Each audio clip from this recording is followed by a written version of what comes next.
Assalamualaikum warahmatullahi wabarakatuh. Bismillah, alhamdulillah, wa syukurillah ala nikmatillah, wa la hawla wa la quwwata illa billah, amma ba'd. Pada kesempatan kali ini saya akan menceritakan kisah Uwais Al-Qarni yang tidak meminta surga, balasan Allah yang luar biasa kepada anak yang berbakti kepada orang tuanya. Ingatkah kita akan sosok Uwais Al-Qarni, sosok pemuda yang tidak dikenal di bumi, tapi namanya harum di langit, menjadi perbincangan para malaikat. Bahkan di bumi orang-orang menganggapnya gila. Uwais Al-Qarni hidup di masa Rasulullah dan tinggal di negeri Yaman.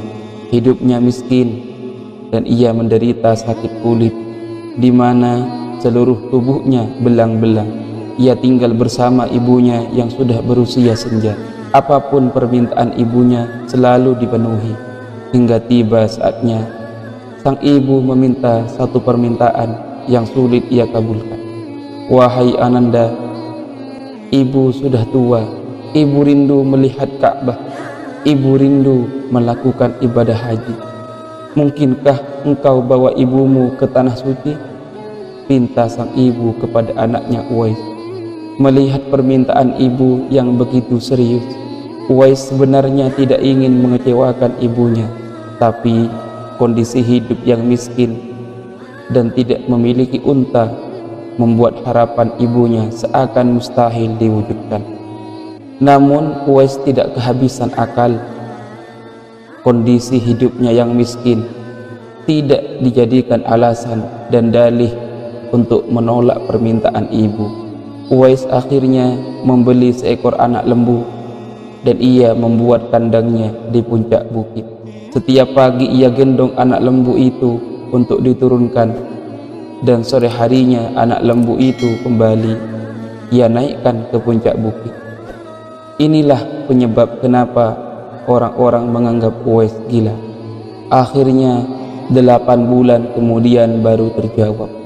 Uwais membeli anak lembu sebagai latihan fisik agar otot-ototnya kuat, bagaikan ibu hamil yang tidak terasa bayi yang dikandungnya semakin hari semakin besar. Uwais pun tidak menyangka kalau sekarang ia sudah mampu mengangkat beban yang berat.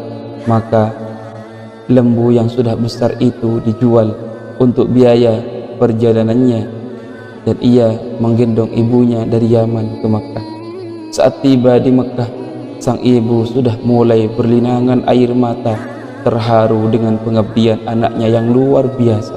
Saat tiba di tempat mustajabah, ibunya mendengar anaknya Uwais berdoa, "Ya Allah, masukkanlah ibuku ke surga."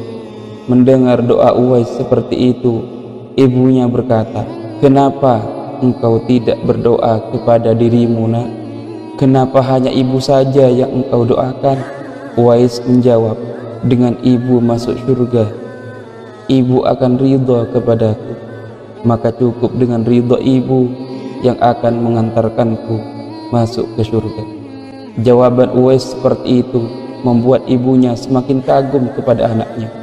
Tanpa ia berdoa kesembuhannya, penyakit kulit yang diderita Uwais sembuh seketika, kecuali hanya bulatan kecil di tangannya sebagai tanda bagi Sayyidina Umar dan Sayyidina Ali ketika mencari siapa Uwais Al-Qarni, karena Rasulullah memerintahkan Umar dan Ali untuk mencari Uwais, meminta didoakan oleh Uwais karena doanya diterima oleh Allah.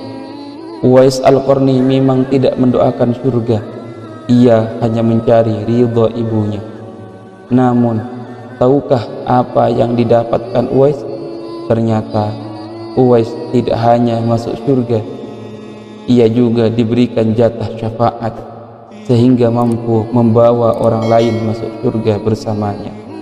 Sejumlah bilangan manusia dalam suku Rabi'ah dan Mudhar, 2 suku terbesar dalam bangsa Arab.